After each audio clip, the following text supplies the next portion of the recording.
Seguimos estudiando el libro de Romanos. Estamos en capítulo 15. Y para empezar voy a decirles que me alisté en el ejército de los Estados Unidos en 1982. Será hace 40 años en agosto, no puedo creerlo. El requisito para cada soldado que se alista en las Fuerzas Armadas es el mismo para todos. Un entrenamiento básico por 2 meses. Y una de las primeras cosas que tuvimos que aprender fue a marchar muy parejos. Ya cantamos firmes y adelantes. Me hizo pensar en esto. Todos en nuestros pelotón tuvimos que marchar igual, con los mismos pasos, con nuestro pie izquierdo y derecho. Para los que no tenían un buen sentido de ritmo, era muy difícil. Cuando tienen los desfiles de las Fuerzas Armadas de México, se puede ver qué tan disciplinados son y cómo están marchando con los mismos pasos cuando pasan frente al presidente, una persona importante. Se ve muy padre su unidad. Pero qué feo se vería si un soldado no está en el mismo ritmo con los demás, ¿verdad? Va a ser muy notable, ¿no? El marchar requiere unidad. Personas haciendo la misma cosa al mismo tiempo. Y a veces cuando tocamos con las guitarras, Pris o Angélica o tu servidor, estamos tocando con diferentes ritmos.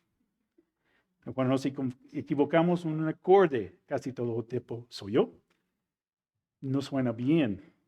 Tenemos que estar unidos cuando tocamos.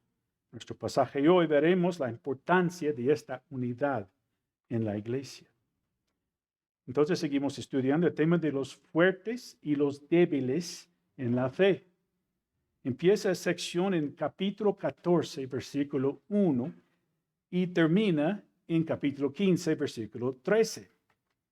La idea principal es que hubo judíos en la iglesia en Roma que habían puesto su fe en Jesús, pero luchaban con seguir obedeciendo las restricciones de la comida, de las 600 leyes de cosas que sí se puede hacer y no se pueden hacer que gobernaban sus vidas, y las fiestas que a fuerzas tuvieron que observar.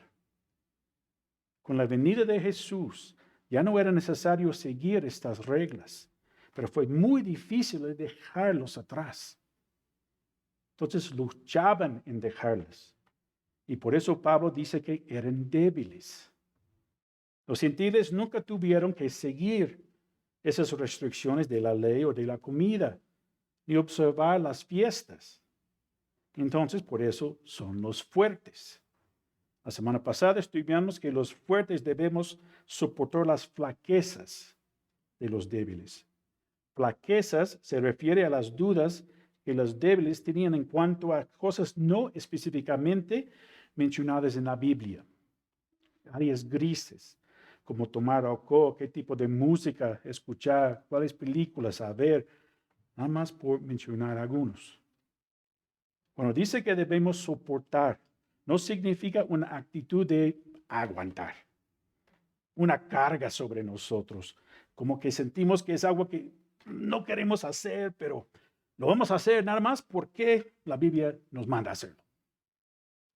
Esa no es la actitud. Gerardo nos explicó que la palabra soportar significa que apoyamos a nuestro hermano y hermano débil en la fe.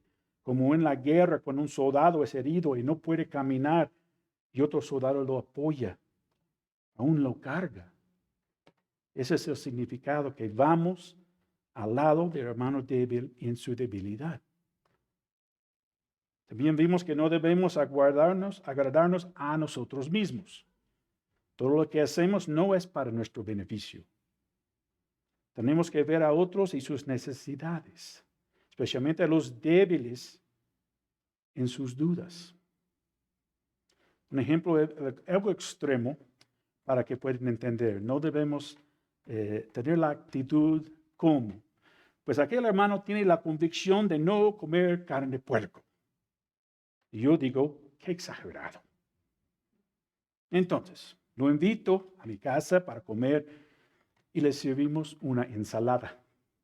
Y pido a Angélica que me prepare un costillar completo de barbecue con elote y papas a la francesa.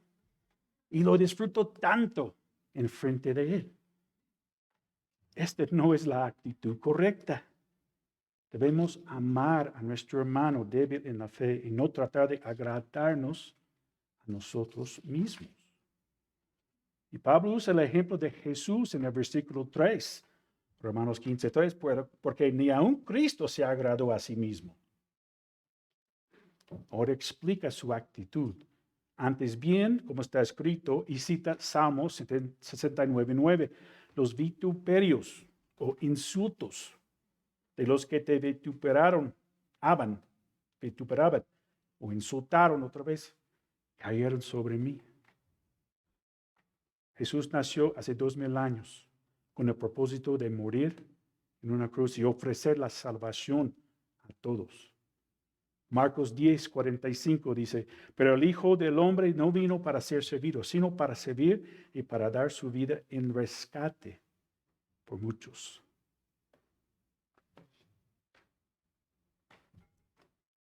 Él vino a rescatarnos del infierno. Y cuando estaba en la cruz, Mateo 27:39 dice, y los que pasaban le injuriaban, meneando la cabeza.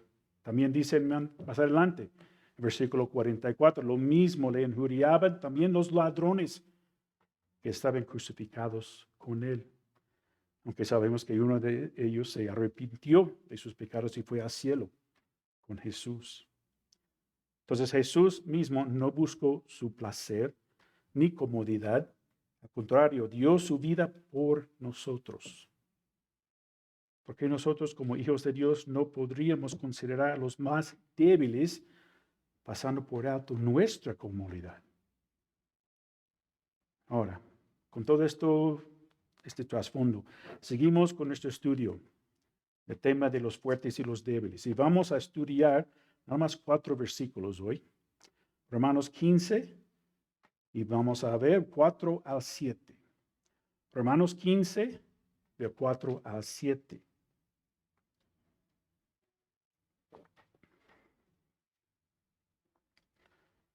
Y dice así, porque las cosas que se escribieron antes, para nuestra enseñanza se escribieron, a fin de que por la paciencia y la consolación de las Escrituras tengamos esperanza. Pero Dios de la paciencia y de la consolación os dé entre vosotros un mismo sentir según Cristo Jesús, para que unánimes a una voz glorifiquéis al Dios y Padre de nuestro Señor Jesucristo. Por tanto, recibíos los unos a los otros, como también Cristo nos recibió, para gloria de Dios. Vamos a orar. Señor, te doy gracias por ese día. Gracias, Señor, por la preparación para ese sermón, Señor, todo lo que me ha enseñado, Señor. Y pido, Señor, que puedo comunicar a la congregación y los que están conectados por Facebook y YouTube. Y gracias, Señor, por ese tiempo. Pido que, Señor, que tú me ayudes y, Señor, que sea claro para las personas que están escuchando. Abre nuestros corazones a escuchar de ti. En el nombre del Señor Jesús. Amén. La primera cosa que tenemos que ver es que después de que Pablo citó Salmo 69:9, en el versículo 3, parece que algo llega a su mente. El versículo 4 es donde vamos a pasar la mayoría de nuestro tiempo hoy. La verdad pensé tal vez hacer todo el sermón sobre ese versículo, pero ya seguí adelante. Entonces, hay tantas cosas para explicar. Dice Romanos 15:4, porque las cosas que se escribieron antes, hasta ahí. ¿Cuáles cosas fueron escritas antes? ¿De dónde sacó este versículo Salmo 69:9? Del Antiguo Testamento. ¿Sí? Entonces es muy probable que citando este versículo, el Espíritu Santo le hizo pensar en algo importante para compartir con la iglesia en Roma. Sigue el versículo, para nuestra enseñanza se escribieron. Está diciendo que el Antiguo Testamento fue escrito para nuestra enseñanza. ¿Cuántos creen esto? ¿Sí? ¿Un Levítico? ¿Números? Sí, sí. Otra pregunta. Parte del año pasado, cuando empezamos a leer la Biblia en un año, ¿cuántos leían el Antiguo Testamento en su tiempo devocional? Ujú. Es difícil, ¿verdad? Lo he leído en varias ocasiones y una de las secciones más difíciles para mí es los primeros 9 capítulos de Primera de Crónicas. Genealogías por 9 capítulos. Conté 407 versículos en estos 9 capítulos. A veces es difícil leer todo esto. En lo que tenía antes de empezar con la iglesia, tenía esa sección nada más un día. Y yo para terminarlo, pero cuando leemos los profetas, las profecías, a veces es difícil entender sus visiones y sus profecías en contra de diferentes naciones. Son complicados de entender. Preferimos leer el Nuevo Testamento. Peor aún, solo nos quedamos en los pasajes preferidos. Versículos o frases que por sí solos están fuera de contexto. Creer cosas equivocadas, por ejemplo. ¿A quién no le gusta la frase, pedid y recibiréis? Sin leer el contexto podemos decir, puedo pedir lo que quiera, ¿no? Y lo voy a recibir. No es malo memorizar versículos, pero es importante considerarlos siempre en su contexto. Obvio, hay cosas complicadas también en el Nuevo Testamento. ¿Cuántas veces he leído pasajes en Romanos para las predicaciones y le preguntaba, ¿entienden? Muy difíciles. ¿Qué tal Apocalipsis? Pero en general, las personas que entienden y entender que los apóstoles, tenemos que entender que los 12 apóstoles, Pablo y los otros autores del Nuevo Testamento, nada más tenían el Antiguo Testamento. Fue escrito para enseñarles. Y hasta la fecha, el Antiguo Testamento es para enseñarnos también. Los 39 libros del Antiguo Testamento no son inútiles. Pablo escribió en 2 de Timoteo 3, 16 y 17. Toda la escritura se refiere al Antiguo Testamento. Es inspirada por Dios. Y sabemos que el Nuevo Testamento es inspirado por Dios también. ¿Y cómo nos enseña? Dice que es útil para, primero, enseñar. Después, para redarguir, que significa convencer del pecado. Para corregir. Para instruir. Ese tiene la idea de instruir a un niño, que incluye a veces la disciplina en justicia. Entonces tenemos el Antiguo Testamento para enseñarnos, convencernos de nuestros pecados y corregirnos de nuestros malos hábitos y caminos. Instruirnos en el camino que debemos ir en nuestro andar con Dios. Y si nos alejamos de Él, necesitamos ser disciplinados. ¿Y cuál es el propósito de toda la Escritura? Según Timoteo 3:17. A fin de que el hombre de Dios sea perfecto, enteramente preparado para toda buena obra. Para hacernos maduros, equiparnos para hacer toda buena obra que agrada a Dios. Tenemos el Antiguo Testamento.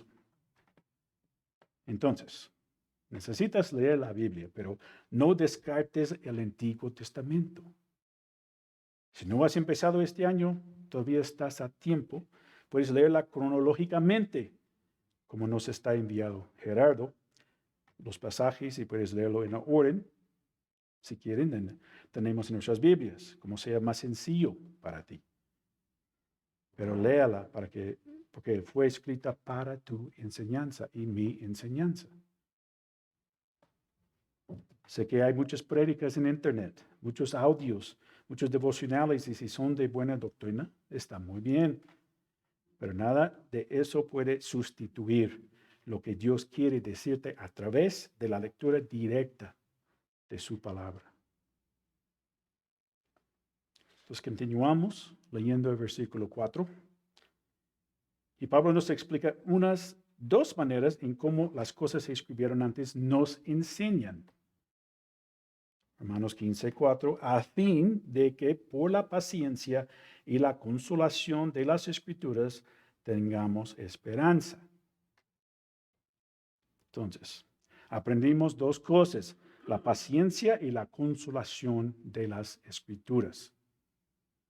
¿De cuál personaje aprendemos la paciencia en el Antiguo Testamento? Job. El autor Santiago, el medio hermano de Jesús, aprendió de la paciencia de Job. Escribió de ella en su carta en Santiago 5:11. Y aquí tenemos por bienaventurados a los que sufren. Bienaventurados por los que sufren. Habéis oído de la paciencia de Job. ¿Y qué más aprendió Santiago de la historia de Job? Habéis visto al fin del Señor, que el Señor es muy misericordioso y compasivo. Después de todo el sufrimiento de Job, Dios duplicó sus posesiones. Les dio otros 7 hijos y 3 hijas que, por cierto,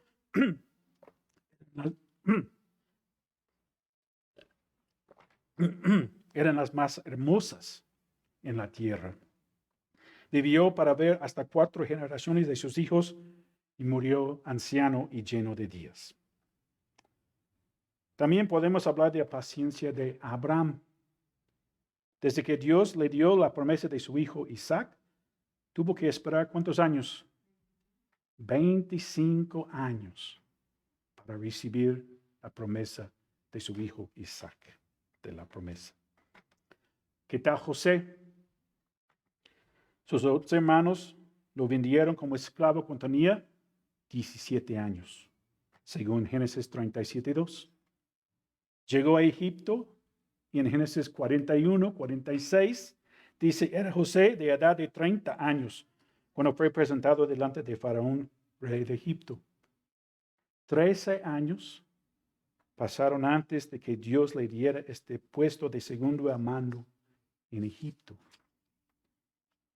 ¿Te anima? Tal vez inicialmente no, porque dices, ¿cuánto tendré que esperar mi propia situación? Pero espera, el enfoque no es en qué tan largo fue el tiempo de espera, sino que qué tan fiel fue Dios con ellos.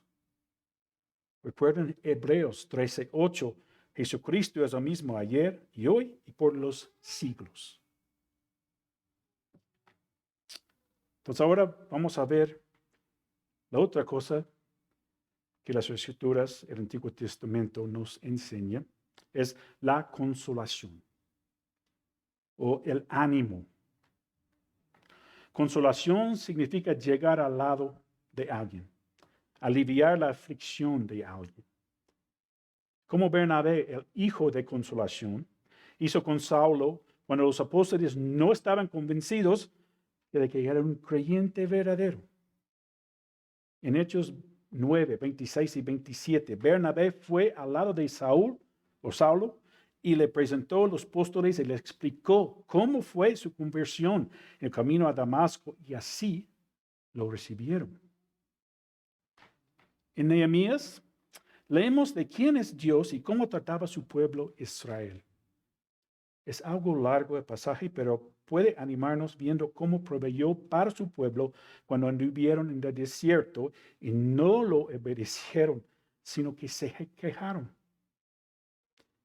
Nehemías 9, 19, 15 a 21. Les diste pan del cielo en su hambre, y en su sed les sacaste aguas de la peña. Y les dijiste que entrasen a poseer la tierra por la cual alzaste tu mano y juraste que se la darías. Mas ellos y nuestros padres fueron ¿qué? Soberbios. Endurecieron su servicio, tercos. No escucharon tus mandamientos, no quisieron oír ni se acordaron de tus maravillas que habías hecho con ellos. Antes, otra vez, endurecieron su cerviz. En su rebelión pensaron poner caudillo para volverse a su servidumbre. Wow. Pero a pesar de todo esto, Nehemías escribe, pero tú eres Dios que perdonas, clemente y piadoso, tardo para la ira y grande en misericordia, porque no los abandonaste. Además, cuando hicieron para sí becerro de fundición y dijeron, este es tu Dios que te hizo subir de Egipto, cometieron grandes abominaciones. Tú, con todo, por muchas misericordias, no los abandonaste en el desierto. La columna de su nube que se apartó de ellos de día para guiarlos por el camino, ni de noche la columna de fuego para alumbrarlos el camino por el cual habían de ir. Enviaste tu buen espíritu para enseñarles, y no retiraste tu mano de su boca, agua les diste para su sed. Los sustentaste 40 años en el desierto. De ninguna cosa tuvieron necesidad. Sus vestidos no se envejecieron, ni se hincharon sus pies. Qué tan malo era su pueblo, ¿no? Pero Dios los sacó de la esclavitud de Egipto, pero se quejaron y querían regresar a Egipto. Pero Dios lo proveyó y todo para ellos en los 40 años en el desierto. En nuestros tiempos de a veces terquedad, nada más en situaciones difíciles como Job, ¿no es de consolación saber que Dios nunca nos abandona y quiere ayudarnos porque somos sus hijos? ¿Qué tal Sadrach, Mesach y Abednego? Fueron atados y arrojados en un horno de fuego por no arrodillarse ante la estatua de oro de 27 metros de alto que el rey Nabucodonosor erigió. Cuando Nabucodonosor vio dentro del horno, dijo en Daniel 3:25, y él dijo, aquí yo veo 4 varones sueltos que se pasean en medio del fuego sin sufrir ningún daño. El aspecto del cuarto es semejante al Hijo de los dioses. Jesús estuvo con ellos y los protegió. Su compañero Daniel, vemos que los gobernadores de Babilonia engañaron al rey Darío para que Daniel, un extranjero, no tuviera un puesto más alto que ellos.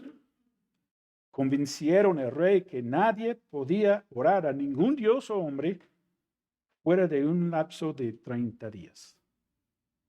¿Y qué hizo Daniel? Oró al único Dios verdadero 3 veces al día, como acostumbraba. Por eso le echaron en el foso de los leones. Pero Daniel 6:22 nos da consolación cuando dice que Daniel dijo al rey Darío, mi Dios envió su ángel, que muchos piensan que es Jesús, cual cerró la boca de los leones para que no me hiciesen daño. Y ante él fui hallado inocente aún delante de ti, oh rey, yo no he hecho nada malo. ¿Qué tal los salmos para consolación? ¿Cuál salmo empieza con estas palabras? Jehová es mi pastor, nada me faltará. Salmo 23. Otro, Dios es nuestro amparo y fortaleza, nuestro pronto auxilio en las tribulaciones. Salmo 46. 46:10 dice, estad quietos y conoced que yo soy Dios. Debemos encontrar un salmo para cada situación en que nos encontremos, ¿verdad? Nada más he mencionado algunos pasajes, pero hay un montón más que tenemos en el Antiguo Testamento que puede enseñarnos la paciencia y la consolación. Esas dos cosas tienen un propósito. Seguimos en versículo 4. A fin de que por la paciencia y la consolación de las Escrituras tengamos ¿qué? Esperanza.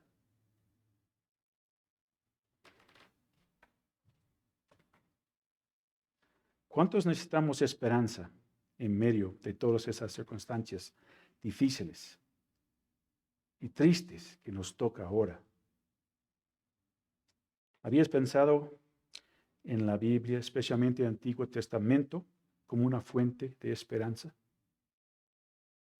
¿O solamente como una serie de escritos difíciles de entender? En el sitio web de preceptaustin.org dice lo siguiente de un teólogo Mounce. Dice, Romanos 15:4 contiene un principio de gran importancia para el creyente del siglo XX, ahora el siglo XXI. Todo lo que se escribió en las escrituras en días pasados fue escrito para nosotros. No solo sirvió a las necesidades de su propia día, sino que sigue siendo relevante en el mundo moderno. La escritura es relevante porque habla de nuestras necesidades más profundas. Es a través de la paciencia que se enseña las escrituras y el aliento que nos brinda y podemos vivir con esperanza. Cuando perdimos toda esperanza en nuestras tribulaciones y dificultades, tenemos la escritura, el Antiguo Testamento en el contexto, para darnos esperanza a través de las historias y paciencia y consolación que encontramos en ello. Entonces, ¿lees el Antiguo Testamento? No solo leas, estudias el Antiguo Testamento, porque a veces no entendemos y tenemos que estudiar más profundo. Pero todo es inspirado por Dios y útil para nosotros hoy. Obvio, no tenemos que seguir las restricciones de la comida, ni las 600 leyes, ni observar las fiestas solemnes. Esas cosas eran instituidas por Dios para distinguir a su pueblo de las demás naciones. Ahora, por fin, llegamos al versículo 5. Y dice, pero el Dios de la paciencia y de la consolación. Ahora Pablo ora por los romanos. Y la primera cosa que Pablo dice es que esa paciencia y consolación que recibimos de las Escrituras no viene por nuestra propia fuerza, ni por nuestra propia energía, sino viene ¿de quién? De Dios. Es únicamente por su gracia hacia nosotros, a través de las Escrituras, y a través de Dios mismo, que podemos experimentar la paciencia y la consolación en nuestras vidas. Sigue con su oración. Os dé entre vosotros un mismo sentir según Cristo Jesús. Las próximas frases y todo son muy parecidos y algo difícil de entender, pero vamos a hacer un mejor esfuerzo. Primero, las palabras un mismo sentir. Se refiere a armonía en las relaciones. Los fuertes no debían de cerrar sus mentes a estas áreas grises y decir cosas como, ay, nunca van a entender. Tiene que ver con armonía en las relaciones entre los hermanos fuertes y débiles. Muestra que todo está en el mismo nivel. No hay fuertes arriba y débiles abajo. Todos son iguales. John MacArthur dice, en su llamado a los creyentes a hacer un mismo sentir según Cristo Jesús, el apóstol está hablando de unidad con respecto a asuntos sobre los cuales la Biblia guarda silencio y que ya no son válidos. Es el desacuerdo sobre cuestiones no esenciales lo que causa el conflicto entre creyentes fuertes y débiles. Por lo tanto, Pablo continúa llamando a los creyentes, a pesar de sus diferentes puntos de vista, a estar en armonía, y él puso amorosa, espiritual y fraternal unos con los otros de acuerdo con su Salvador y Señor común, Cristo Jesús. El cumplimiento de este mandamiento es por el poder de Dios. No es por nuestra fuerza, siempre es de Dios. aunque no están de acuerdo sobre las áreas grises, pueden vivir en armonía, porque tienen Cristo Jesús en común entre ellos. Ya pasamos rápido al versículo 5. Seguimos leyendo el versículo 6. Para que unánimes a una voz glorifiquéis al Padre y Dios de nuestro Señor Jesucristo. Las primeras 3 palabras dicen para que unánimes. Hasta ahí. Las palabras unánimes significa una misma mente, un mismo propósito, unidad en un grupo. Es como las Fuerzas Armadas de México cuando marchan ante el presidente como una entidad. Marcha como en unidad con los mismos pasos al mismo tiempo. También unánimes es solo como si Angélica, Pris y yo tocáramos las 3 guitarras con el ritmo exacto y sin equivocarnos cada vez que tocamos en la iglesia. Algún día, en el cielo. Visitaba en Chicago cuando estaba en el seminario una iglesia y tenían 9 guitarras tocando al mismo tiempo las alabanzas. Sonaba tan bonito. Y es lo mismo con los miembros de la iglesia. Debemos tener unidad entre nosotros sin contenciones. Todos con una misma mente, con un mismo propósito. Pero no está hablando de asuntos de doctrina, aunque ese es de suma importancia. Aquí está hablando de unidad entre los congregantes en cuestión de áreas grises. Como si un cristiano puede tomar, si puede fumar, puede ir al cine, que no está específicamente mencionado en la Biblia. Y las próximas 3 palabras dice a una voz. Y habla de la oración y la alabanza a Dios. Cuando Dios pone entre los miembros de la iglesia un mismo sentir, armonía, a pesar de sus opiniones diferentes, hay un propósito para que unánimes, o sea, que estén unidos, con un mismo propósito, como las Fuerzas Armadas, como guitarras sonando tan bonito en el mismo ritmo. Y 2, a una voz, que oran y alaban a Dios junto cuando se congregaban como nosotros hoy. El resultado de todas esas cosas es que glorifiquen a Dios.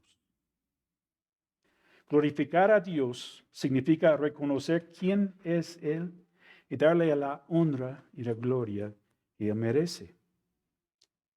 Algunos ejemplos son que Dios es, ya leímos, misericordioso, lento para la ira, Dios perdona, sana, provee.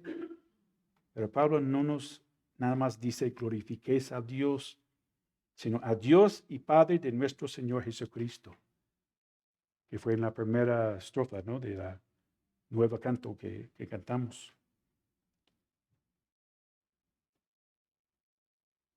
Pablo usa esas palabras en varias de sus cartas. Según de Corintios 1:3, bendito sea Dios y Padre de nuestro Señor Jesucristo, Padre de misericordias y de toda consolación, como vimos en el versículo 5. También Pedro escribió que Dios es Padre de Jesucristo. Empieza en 1 de Pedro 1:3, así, bendito el Dios y Padre de nuestro Señor Jesucristo. Pero ¿por qué es tan significativa? Eso es. La manera en que Pablo y Pedro describen a Dios. Pues primero habla de que Jesús es Dios. Juan 5, 17, 18, dicen, y Jesús les respondió, mi Padre hasta ahora trabaja y yo trabajo.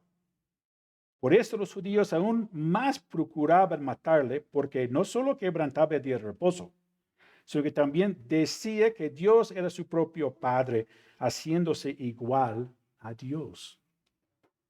Cuando Jesús estaba orando en Getsemaní, la noche antes de su crucifixión, oró así, en Mateo 26, 39.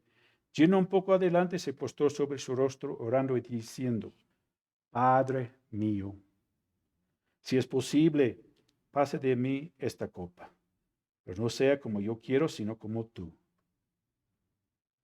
Entonces, Pablo y Pedro quieren enfatizar que Jesús era Dios y Jesús es Dios.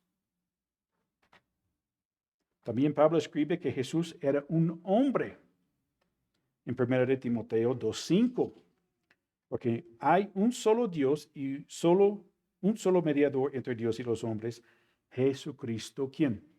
Hombre. Cuando oramos a Jesucristo, Jesús comunica nuestras oraciones a su Padre. Es muy importante recordar que Jesús es nuestro mediador al Padre, no la Virgen como muchos creen. Entonces Jesús era 100% Dios y 100% hombre. Son dos naturalezas exclusivas en su cuerpo humano. ¿Y cuál es tu relación personal con Jesús? Con el Padre. ¿Puedes unirte a la iglesia en unidad para glorificar a Dios? Pero que no todos son hijos de Dios. Solamente los que han puesto su fe en Jesucristo. Terminamos con el versículo 7, que es como un resumen de toda la sección de los fuertes y los débiles que empezó en Romanos 14:1. Pero todavía faltan 6 versículos para terminar este tema. Romanos 15:7 dice, por tanto, o sea, considerando todo lo que Pablo había escrito desde Romanos 14:1 hasta 15:6. Dice, recibíos los unos a los otros. Hasta a pesar de las diferentes opiniones sobre asuntos no esenciales, asuntos que no están mencionados específicamente en la Biblia, debemos aceptarnos los unos a los otros en el cuerpo de Cristo y tener armonía, unidad y orar y alabar a nuestro Dios juntos. Así podemos recibirlos los unos a los otros. Esa es la razón de congregarnos, de reunirnos. No nos desviemos de ese propósito. Romanos 14:1 suena muy similar a Romanos 15:7. Romanos 14:1 dice, recibid al débil en la fe. Romanos 15:7, por tanto, recibíos los unos a los otros. Termina con el pensamiento con que empezaba esta sección. Recibid significa aceptar con amabilidad, con hospitalidad, dar la bienvenida. Pablo quiere decir a los hermanos que deben aceptar el uno al otro, el débil y el fuerte, cordialmente, a pesar de sus opiniones diferentes. Y por si existiera alguna objeción, como yo, ¿por qué tengo que sacrificar mi bienestar por ese hermano débil que me cae tan mal? O yo, ¿por qué voy a estar en unidad con ese hermano fuerte que se cree mucho? Pablo nos da una comparación ante la cual no podemos ni abrir la boca para quejarnos. Romanos 15:7, como también Cristo nos recibió. ¿Cómo es que Cristo nos recibió? Como éramos antes de Cristo nos recibiera para ser sus hijos y hijas. Efesios 2:1 dice, y Él os dio vida a vosotros cuando estabais muertos en vuestros delitos y pecados. Estábamos muertos espiritualmente. Nuestro pecado, estábamos separados de Dios, íbamos rumbo al infierno. Pero Romanos 5:8 dice, mas Dios muestra su amor para con nosotros en que siendo aún pecadores, Cristo murió por nosotros. Que pecamos y merecíamos ir al infierno. Dios tuvo misericordia de nosotros y nos amó tanto que mandó a su único Hijo, Jesucristo, a esta tierra para morir en una cruz y llevar nuestros pecados sobre Él y ofrecernos la vida eterna. ¿Qué podemos hacer ante esto? pondremos difíciles para vivir en unidad, armonía, y si recibirnos unos a otros con amabilidad, con amor. Primera de Juan 1:9 dice, si confesamos nuestros pecados, Él es fiel y justo para perdonar nuestros pecados y limpiarnos de toda maldad. ¿Has pedido perdón por tus pecados? Puedes hacerlo antes de terminar esta predicación. Y al final de este versículo, Pablo usa una vez más la frase para gloria de Dios, que puede estar ligado a propósito de recibirnos los unos a los otros, aceptarnos los unos a los otros, al estar unidos en Cristo, o que Cristo dio la gloria a Dios al recibirnos y dejó ejemplo. Entonces es probable que tiene que ver con las dos cosas. La obra de su Hijo amado para recibirnos y por la unidad de su iglesia. Con las dos, Dios es glorificado. Pues hagamos el siguiente versículo nuestra lema de vida. 1 Corintios 10:31. Vamos a decirlo juntos. Si pues coméis o bebéis o hacéis otra cosa, hacedlo todo para la gloria de Dios. ¿Cuánto es todo? Todo. Todo lo que hacemos para la gloria de Dios. Vamos a orar. Señor, te doy gracias por este pasaje en Romanos que estudiamos hoy.